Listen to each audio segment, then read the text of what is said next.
VI ने हाल ही में AST space mobile के साथ एक समझौता किया था, जिसके तहत दोनों कंपनियां मिलकर भारत के उन दूर दराज के इलाकों में नेटवर्क पहुंचाते जहां अभी तक कनेक्टिविटी प्रॉपर तरीके से अवेलेबल नहीं है। लेकिन अभी ये समझौता सिर्फ कागजों पर है और अटकता हुआ दिखाई दे रहा है, क्योंकि वोडाफोन आइडिया का इनोवेटिव प्लान भारत के कानूनी नियमों और टेक्निकली दिक्कतों का शिकार हो सकता है। साथ ही भारतीय एयरटेल, जियो और स्टारलिंक की सैटेलाइट पार्टनरशिप वीआई की परेशानी और भी ज़्यादा बढ़ा सकती है। तो सवाल ये उठता है कि आखिर कौन सी वो दिक्कत है जो वोडाफोन आइडिया के इस समझौते में अड़चन पैदा कर रही है।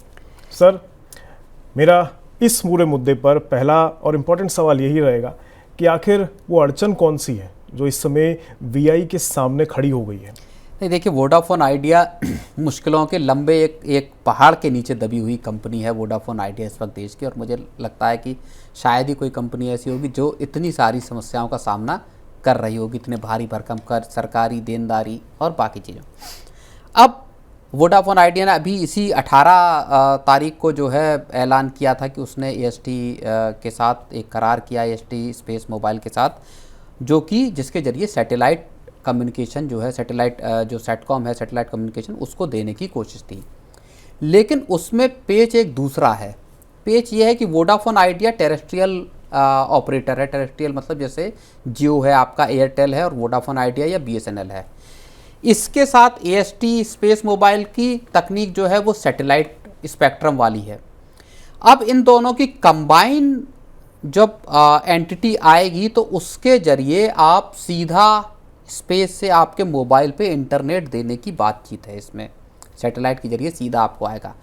इसमें फ़र्क यह है कि आपको घर पे कोई एक फिक्स्ड असेट लगाने की ज़रूरत नहीं है, जैसे डिश एंटीना टाइप के जो होते हैं, जो कि बाकी उस पर लगने, वो इसमें ज़रूरत नहीं पड़ेगी। अब मसला यह है कि सरकार की इस बारे में, जहाँ पे कि एक जो इस तरह का एक जो हाइब्रिड मॉडल है जिसमें टेरेस्ट्रियल ऑपरेटर भी शामिल है और एक आपका सेटकॉम का ऑपरेटर भी शामिल है, इनकी कंबाइंड ऑफरिंग का किस तरह से दिया जाएगा, इसको लेके कोई रेगुलेटरी फ्रेमवर्क भारत में अभी है नहीं। ना डीओटी के पास है, ना ट्राई ने इसको लेके कुछ फ्रेमवर्क बनाया है। अभी तक जो स्टारलिंक की डील हुई है, चाहे आपकी जियो के साथ हुई हो या फिर एयरटेल के साथ हुई हो, वो डील्स जो हैं वो पूरे तौर पर सेटकॉम बेस्ड हैं। यानी उसमें आपके घर पे एक फिक्स्ड सेट लगेगा जो डिश एंटीना है, और उसके बाद आपके मोबाइल पर और बाकी डिवाइसेस पर आपको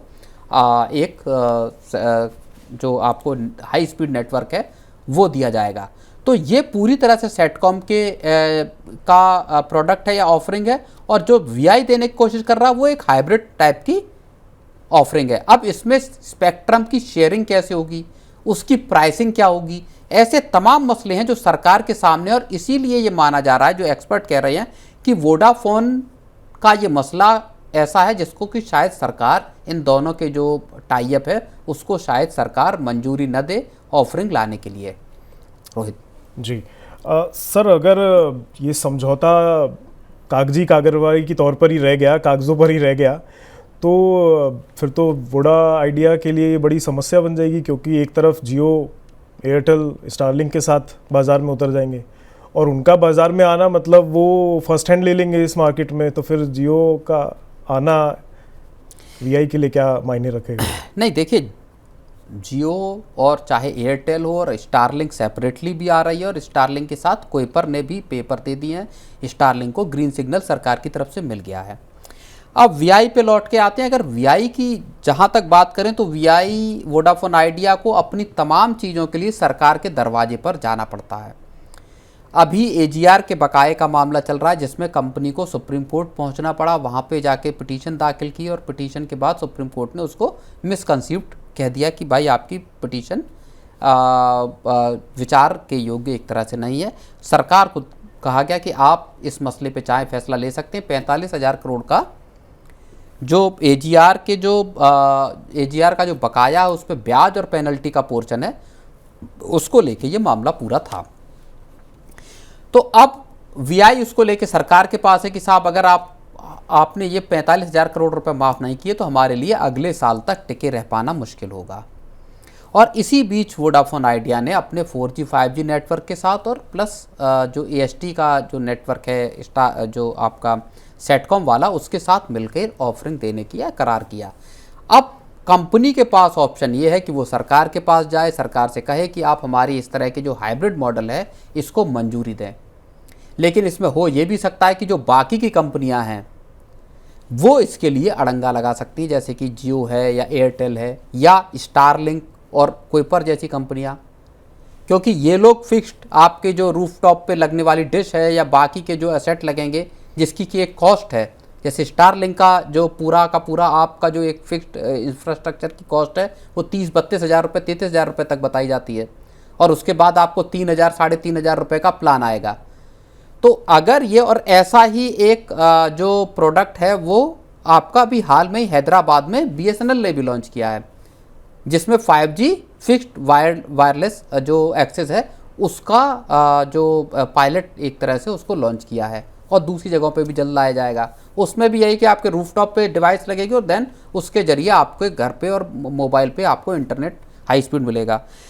तो अब सरकार के पास वोडाफोन आइडिया जा सकती है। अगर सरकार की तरफ से इसको मंजूरी नहीं मिली तो जो ऑफरिंग है, जो अपना प्रोडक्ट है वो लॉन्च करने में एक तो देरी हो सकती है, और ऐसे में सरकार के पास जाकर वोडाफोन आइडिया अपील कर सकती है डिपार्टमेंट ऑफ टेलीकम्युनिकेशन के पास जाकर कि आप इसकी हमको इजाज़त दें लाने की, और कंपनी वैसे ही मुश्किल है तो अगर आप इसकी इजाज़त देते तो कंपनी को नए ग्राहक बनाने की में सहूलियत हो सकती है।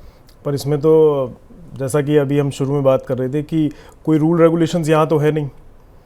सेटकॉम जो है विदेश से अमेरिकन है, वहाँ पर ये रूल ऑलरेडी अवेलेबल हैं। तो थोड़ा सा अगर आप अंतर बता पाएँ कि वहाँ ये अवेलेबल हैं और यहाँ नहीं है, तो यहाँ अगर सरकार ये नियम बनाती है तो उसका क्या इम्पैक्ट होगा? क्योंकि आई थिंक वोडाफोन के अलावा अगर जियो, एयरटेल और स्टारलिंक आ रहे हैं तो उनको इस चीज़ की ज़रूरत नहीं है, तो क्यों नहीं है सर?